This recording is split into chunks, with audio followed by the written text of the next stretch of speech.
देखिए ये जो रूट है जो हमारी मालूमात के मुताबिक है, ये मलिर हाट से लेके नुमाइश तक जो है ना BRT सर्विस जो है ना रेड बस सर्विस किसी रोड बन रहा है। ठीक है, खास कराची जो हमने सुना हमारी मालूमात के मुताबिक खास कराची ये प्रोजेक्ट से गवर्नमेंट की मदद की जा रही है। देखिए जो हमने स्कूल में हम लोग गए और हम लोग जहाँ पे बोलते हैं हमारा काम होता है, तो उसमें ये है कि मौसमियात के सामने जो है ना वहाँ पे बड़ी बड़ी गाड़ियाँ लगी हुई हैं और वहाँ पे वो काम कर रही है। इसके अलावा नीपा से आगे और अस्करी पार्क के सामने अभी फ़िलहाल वहाँ पे काम हो रहा है। स्पेशली अस्करी पार्क के सामने जब किसी की गाड़ी जाती है निकलना बहुत मुश्किल होता है।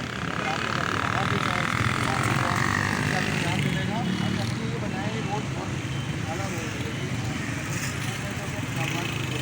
पार्किंग नज़र आ रही है, गाड़ियाँ ये रोड कितना का रोड कितना होगा, क्या क्या नज़र आ रहा है? देखो बस बस हमें वही है ना कि मतलब कि ये रोड या ये रोड बोलते हैं तंग नहीं है, इसको तंग किया गया। आप देखें ये गाड़ियाँ देखें, पूरी गाड़ियाँ देखें और उसके बाद जो है दूसरे ठेले वाले सारी जो है और मतलब इसको तंग किया गया है। हमें इसकी वजह से पाकिस्तानी हमें मतलब सब चीज़ें हुकूमत की जिम्मेदारी तो नहीं होती है ना, ये चीज़ें हमें भी उसको हमें भी अपने सर ले लेना चाहिए और हमें भी करना चाहिए कि देखिए अगर हम ठेला या गाड़ी खड़ी करते हैं तो ज़रा साइड पे खड़ी करें।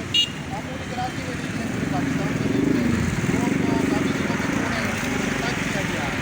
ये हमारा सेंस है, हमें इसमें हुकूमत की मदद करनी चाहिए। इसके अलावा जहाँ पे हुकूमत की कमियाँ हैं वो हम बताएँगे।